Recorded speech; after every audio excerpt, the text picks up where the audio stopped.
Welcome back everybody. This week we're traveling to New Orleans together and we're going to learn how to make this southern inspired dessert with the praline sauce together. Gather all the ingredients and let's get started. Okay, here I have about 4 cups of bread flour or about 580 grams of flour if you wonder, and also unsalted butter and 2 large eggs, yeast, sugar, salt, baking powder, warm water, and warm milk. First, I'd like you guys to melt 3 tablespoons of butter. Okay, in the microwave, you can just stick that in the microwave for about 30 to 40 seconds. And then now we have this warm water, yeast, and sugar.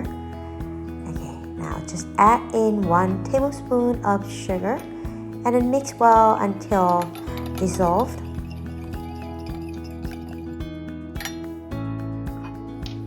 Next, you can sprinkle the yeast over the top.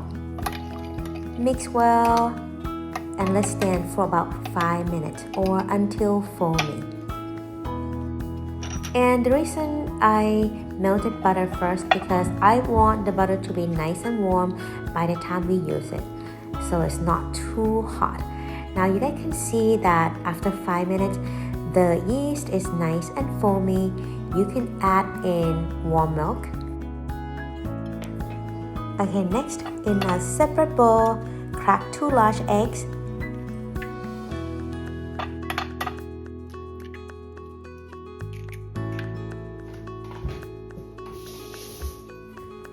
Beat the eggs until nice and smooth.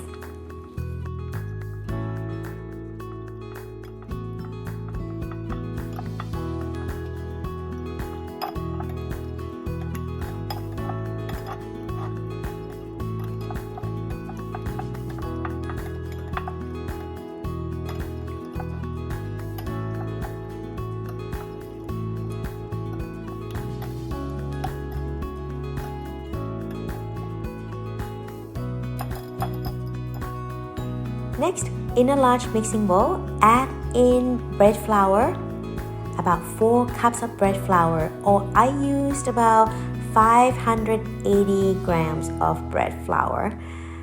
And now add in about 1/3 cup of sugar, half teaspoon of baking powder, and here you can also add salt, about 1 to 2 teaspoons of sea salt. And if you guys just use regular salt, maybe 1 teaspoon. But with sea salt, you can use actually 2 teaspoons and it actually tastes fabulous if you do that, okay? And then now mix well. Then now we're going to add all of the wet ingredient into the dry ingredient, just like that. So that is the yeast mixture. Now use a spatula, just scrape everything in there.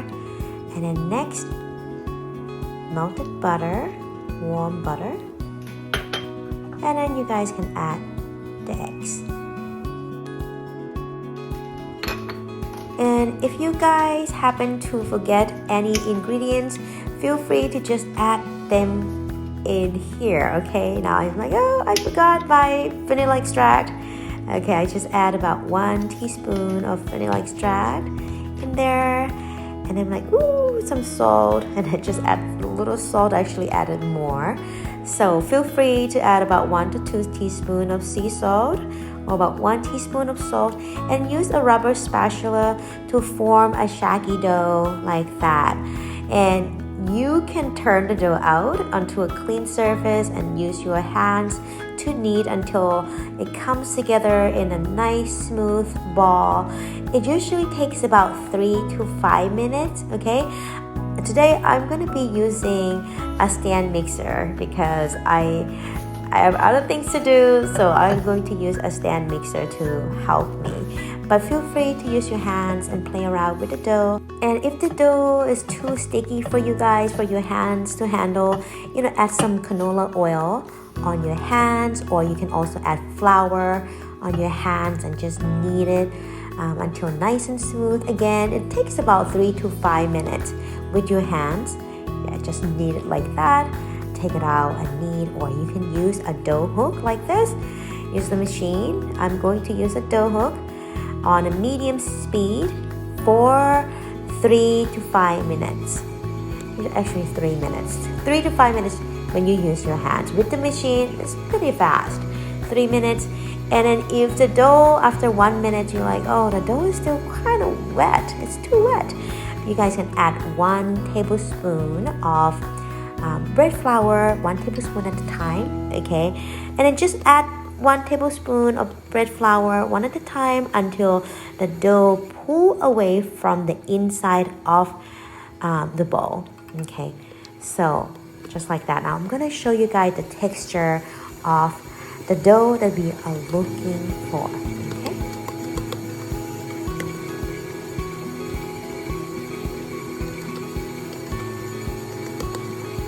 Okay, before you guys add flour, make sure you guys turn off the stand mixer first, okay? So the flour doesn't fly all over.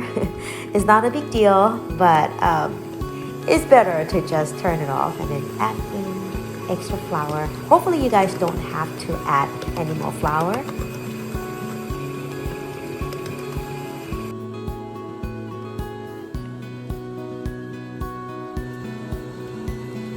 Okay, almost there, guys. Okay, turn that off.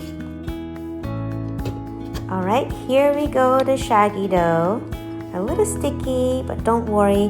We are going to rest the dough and the gluten, and they are going to behave a lot nicer to us, okay?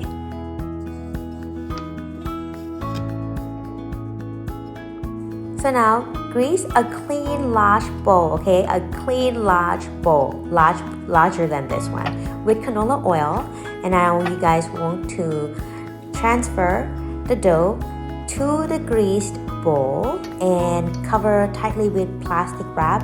This bowl is too small, okay? Because we're gonna let the dough rise in a warm place until double in size. And obviously, this bowl is too small, so make sure you guys use the largest bowl that you have. Okay, so we're gonna cover with a plastic wrap nicely, or you can also use wet towel, and we're going to place this in a warm spot. And then if your house is not so warm, you can also set the temperature. It's like now I have this small toaster oven. I'm just going to prove it at 100 Fahrenheit for about an hour or 90 minutes, okay? All right, so here after an hour, after 90 minutes, it looks like this, okay? So what you guys wanna do, just kind of say hello and then cover the dough and put this in a refrigerator. And on Sunday, we are going to be making this beautiful beignets. And don't forget to prepare a very dark, yummy coffee for your parents to enjoy. We're gonna dip this into hot chocolate or hot coffee, and we are going to make delicious praline sauce that I'm looking forward to showing you guys how to make it. Just like where I had it in New Orleans. It was so delicious. I can't wait to show you guys how to make these. And meeting everybody, we're having a few new friends. I'm so excited. Thank you so much guys for watching. I hope you enjoyed this video, and I'll see you guys in class. Bye bye.